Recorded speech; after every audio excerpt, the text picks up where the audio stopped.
এই বলে হারান মৌচাকটি ভাঙতে শুরু করে, আর মৌচাকটি থেকে প্রচুর মধু ঝরে মাটিতে পড়তে থাকে, যা দেখে হারান অবাক হয়ে যায়।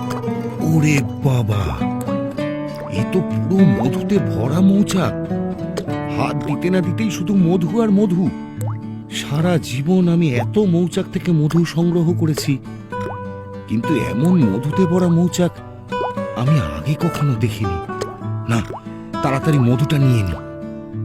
হারান তার মাটির কলসির মধ্যে মধু সংগ্রহ করতে থাকে।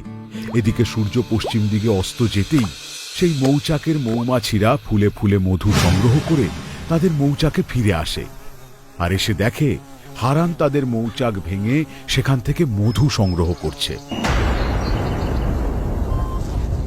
হায় হায় হায়, এইবার কি হবে? আমাদের রানী মায়ের মৌচাক এই লোকটা ভেঙে ফেলেছে। একে তোর এত বড় সাহস, তুই আমাদের রানীর জন্য তৈরি মৌচাক ভেঙে ফেললি? ওমা, এ কি কাণ্ড! মৌমাছি আবার কথা বলতে পারে নাকি? মৌমাছিরা কথাও বলতে পারে, আবার কামড়ও বসাতে পারে।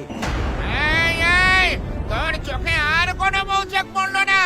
শেষে কিনা তুই রানীর মৌচাক ভেঙে ফেললি? আমি বুঝতে পারিনি। আমি বুঝতে পারিনি। বুঝতে পারিসনি? একটা সাধারণ মৌচাকে এতটা মধু হয়?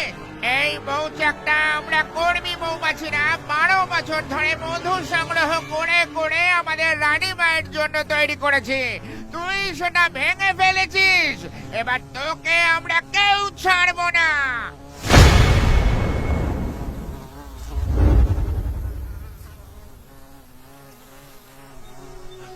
আমি হাত জোর করে বলছি, আমাকে ক্ষমা করে দিন। আমার ভুল হয়ে গেছে, আমাকে ক্ষমা করে দিন। আমি হাত জোর করছি। তুই যা ভুল করেছিস তোর কোনো ক্ষমা হবে না। সৈন্যদল, আক্রমণ! এই বলে একদল মৌমাছি হারানের দিকে তেড়ে আসে। ওরে বাবা রে, পালাই!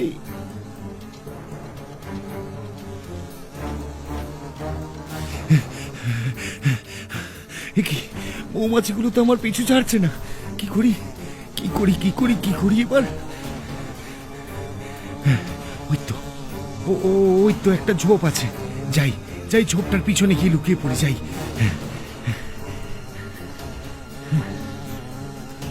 হারান একটা ঝোপ দেখতে পেয়ে সেই ঝোপের পেছনে লুকিয়ে পড়ে। এদিকে চারিদিকে খানিকটা অন্ধকার হতেই মৌমাছিরা চোখে আর কিচ্ছু দেখতে পায় না। কর্মী মৌমাছিরা হারানকে খুঁজে না পেয়ে আরো রেগে যায়। লোকটা পালিয়েছে, কিন্তু পালিয়ে যাবে কোথায়? ওকে আমরা শাস্তি দিয়েই ছাড়বো। চল এক্ষুনি সবাই রানী মায়ের কাছে চল। রানীমা ওই লোকটাকে ঠিক খুঁজে শাস্তি দেবে। তাই চল।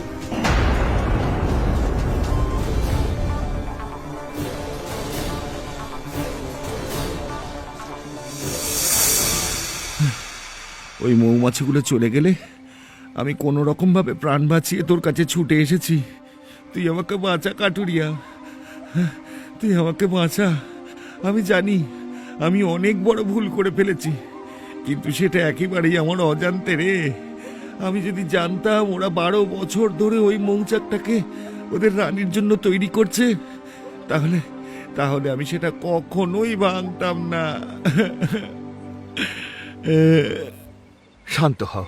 শান্ত হও হারান দাদা।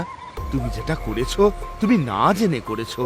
ভুল তো মানুষ মাত্রই হয়, এখানে তোমার কোনো দোষ নেই। তবে ওই মৌমাছিরা নিশ্চয়ই ওদের বদলা নেবে, তাই আমাকে অতীতে গিয়ে জানতে হবে ওরা ঠিক কি করতে চাইছে।